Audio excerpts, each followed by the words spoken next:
વખતથી ચૈતર વસાવાના નિવેદનો આપણે જોતા આવ્યા છે કે હંમેશા તે બોગસ નિવેદનો કરે છે, વધુ પડતો ઉત્સાહમાં આવી જાય છે કે એમ કહેવાય કે નવો નિશાળ્યો છે. ચૈતર વસાવા હંમેશા એક ધારાસભ્યની સીટ જીત્યા પછી એવું સમજે છે કે ગુજરાતમાં કે આખા દેશમાં આપ પાર્ટી ખૂબ મજબૂત છે, પણ એ ભૂલે છે આપ પાર્ટીનો હવે ધીરે ધીરે ધોવાણ થતું ગયું છે. એમની જે સરકારો જે છે દિલ્હીની કે પંજાબની સરકારમાં એટલા મોટા પાયે ભ્રષ્ટાચાર છે, એટલો મોટા પાયે ભ્રષ્ટાચાર છે કે એમની સરકારના મંત્રીઓને જેલમાં જવું પડ્યું છે.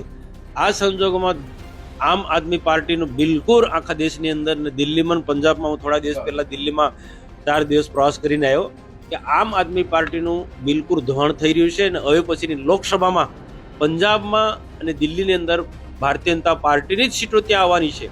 હવે ચૈતર વસાવાનું જે સ્ટેટમેન્ટ મેં સાંભળ્યું કે નરેન્દ્રભાઈ મોદી અહીંયા ભરૂચ લોકસભા લડવા આવે તો પણ હું, અથવા તો પ્રચારમાં આવે, જે સ્ટેટમેન્ટ એની રીતના કર્યું, પણ એક નંબરનો મૂર્ખ સમજું છું હું. બહુ સમજી વિચારીને બોલું છું. આ મૂર્ખામી કરે છે. ક્યાં નરેન્દ્ર ને ક્યાં ચૈતર વસાવા? નરેન્દ્રભાઈ મોદીનું વ્યક્તિત્વ તો જો વિશ્વવ્યાપી નેતા છે. અને હું તો એમ ચાલો હું ચૈતર વસાવાને હું કહું છું, ચેલેન્જ કરું છું ચૈતર વસાવાને, અથવા તો ઈશુદાન ગઢવીને હું કહું છું, અથવા તો કેજરીવાલને હું કહું છું, નરેન્દ્રભાઈ મોદીની સામે તમે વારાણસી લોકસભામાં લડો, હિંમત હોય જો. ખાલી વાતોથી નહીં, વાતોથી ચૂંટણી નથી જીતાતી, એમાં પ્લાનિંગ સાથે તમારે આવું મેદાનમાં ઉતરવું પડે. આ વિધાનસભામાં હવામાં બધી વાતો કરીને વિધાનસભાની ચૂંટણી લડ્યા અને પરિણામ શું આવ્યું? એટલે આ લોકસભાની ચૂંટણી જીતવા કઈ સામાન્ય બાબત થોડી છે. એમાં કેટલો આખું એક વિધાનસભા જીતી ગયા ડેડે પાડે, એટલે આખી લોકસભા જીતી એવું માને છે. આજે કોંગ્રેસ અને આપનું ગઠબંધન નથી થવાનું અને પડી ભાંગ્યું છે. હવે એમને દુખે છે પેટમાં અને કૂટે છે માથું. હવે કોંગ્રેસ સાથેની જે અકળામણ હવે એ ભાજપ પર એ દોડે છે, પણ ભારતીય જનતા પાર્ટી મક્કમતાથી આગળ વધી રહી છે. ગુજરાતની 26 લોકસભા ભારતીય જનતા પાર્ટી જીતવાની છે. એમાં ભરૂચ 5 લાખ મતથી જીતવાની છે. એ હું સંપૂર્ણ આત્મવિશ્વાસ સાથે કહું છું, કારણ કે અમે એ પ્રકારના પ્રજાના કામો કર્યા છે. અમારું એટલું સંગઠન મજબૂત છે. અમારા પ્રદેશ અધ્યક્ષ CR પાટીલ સાહેબ રાત દિવસ સંગઠન પર એટલી મહેનત કરી રહ્યા છે, એમને એટલું કંટ્રોલ કર્યો છે કે આજે એ જે કહે છે, ગયા વખતે કે આટલી વિધાનસભાની સીટો લાવીશું, એ લાવ્યા. આ વખતે લોકસભામાં ગયા વખતની જેમ કે ગયા વખત 26 લોકસભા આવી, હવે આ વખત પણ અમે 26 લોકસભા જીતવાના છે, પણ 5 લાખના મતથી બધી જ લોકસભા જીતવાના જે દાવો કર્યો છે એમને એમ નથી. ચૈતર વસાવાને જે ફેક નથી કરતા, ઈશુદાન ગઢવી જેમ ફેક નથી કરતા. કરેલા કામોના આધારે, સંગઠનના તાકાતના આધારે અમારા નેતાઓ બોલે છે. સૌથી પહેલા જો ભૂલ કરી હોય તો આમ આદમી પાર્ટીના લોકોએ કોંગ્રેસને વિશ્વાસમાં લીધા વગર ચૈતર વસાવાને ઉમેદવાર તરીકે પ્રોજેક્ટ કરી દીધા. એના કારણે કોંગ્રેસ આજે સખત નારાજ છે ને એનું આ પરિણામ આજે એમને આમ આદમી પાર્ટીને એ ભોગવવું પડ્યું. છતાં અમારે એની સાથે કોઈ લેવા દેવા, અમારે કોઈ નિસ્બત નથી. અમે તો અમારું ઘર સંભાળવામાં બિલકુલ વ્યસ્ત છે અને લોકસભા જીતવાના એંગલથી અમે દરરોજના કાર્યકર્તા સાથે અમે આયોજનપૂર્વક આગળ વધી રહ્યા છીએ. આખા દેશની અંદર કે આખા ગુજરાતની અંદર કોંગ્રેસ તો સાવ તૂટી ગઈ છે અને આમ આદમી પાર્ટી એક દિલ્હી અને પંજાબની સરકાર બનવાના કારણે આખું દેશ જીતી ગયા એ વેમ સાથે ચાલે છે.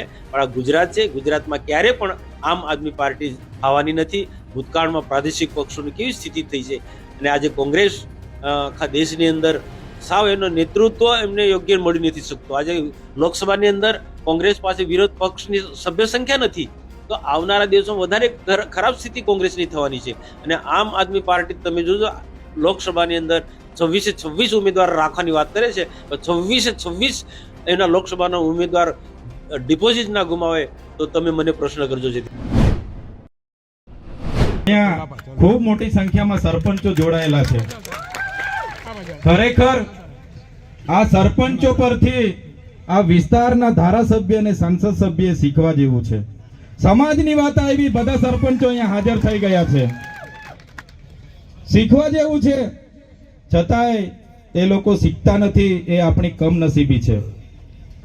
મિત્રો, આજે આદિવાસી સમાજ મૂળ માલિકની વાત કરે છે. આપણે મૂળ માલિકો છે. આગળ એક સાથી મિત્રોએ કીધું કે આપણા દેશમાં માત્ર 200 અંગ્રેજોએ આવીને 200 વર્ષ રાજ કરીને ગયા. આજે પણ આ જ પરિસ્થિતિ છે. આપણા જ લોકોને કેટલાક લોકો હાથો બનાવીને આજે આપણા પર રાજ કરી રહ્યા છે. આજે આપણે પક્ષ પાર્ટીઓમાં વેચાયેલા છે. આજે આપણે ધર્મ સંપ્રદાયોમાં વેચાયેલા છે. આજે આપણે સંગઠનોમાં વેચાયેલા છે. જે દિવસે આપણે આ પક્ષ પાર્ટી, ધર્મ સંપ્રદાય અને અનેક પ્રકારના સંગઠનોમાંથી ઉપર આવીને જો વિચારીશું, તે દિવસે આપણો સમાજ એક થઈને ઊભો રહેશે.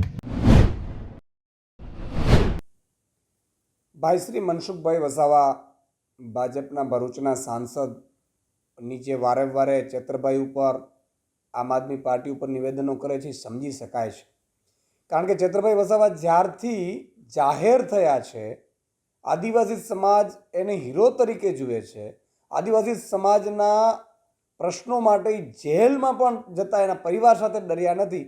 એટલે સ્વાભાવિક છે કે મનસુખભાઈ વસાવાની જમીન પગ નીચેથી સરકી જાય એવી હાલત થઈ છે. અત્યારે એમના નિવેદનો વારંવાર ચેતરભાઈ ઉપર નિવેદનો થઈ રહ્યા છે, એ ખૂબ જ દુઃખદ છે. તમે જો, હું એમ કહું છું, આટલા વર્ષોથી તમે સાંસદ સભ્ય રહ્યા છો, ચલો તમે એક કામ કરો, પૈસા કાનૂન એક્ટ લાગુ કરાવી દો. કેન્દ્રમાં તમારી સરકાર છે ભાજપની, રાજ્યમાં તમારી સરકાર છે. અચ્છા, અનુસૂચિ 5 લાગુ કરી દો આદિવાસી સમાજ માટે. અથવા આદિવાસી સમાજની શિષ્યવૃત્તિ છોકરાઓ નથી મળી, અપાવી દો. હાલો ચાલો તમે આદિવાસી સમાજના ત્યાં રસ્તાઓ નથી. આજે 29 વર્ષ ત્યાં ગુજરાતમાં ભાજપની સરકાર છે, કેન્દ્રમાં 10 વર્ષની સરકાર છે, દવાખાના સારા નથી. આદિવાસી સમાજને ત્યાં ગામડાઓમાં સારી સ્કૂલો નથી, સારા ટીચર્સ નથી, ત્યાં પૂરતી સંખ્યા નથી. તો તમે આદિવાસી સમાજ માટે કરી તો કંઈ શક્યા નથી. અને જે ચેતરભાઈ વસાવા કરે છે એને તમે ખોટા નિવેદનો કરીને રોકવાની કોશિશ કરો છો. આ ખૂબ જ દુઃખદ છે.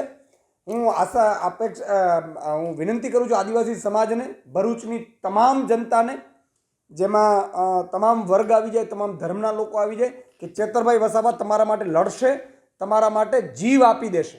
એટલો જનૂન મેં એમાં જોયો છે.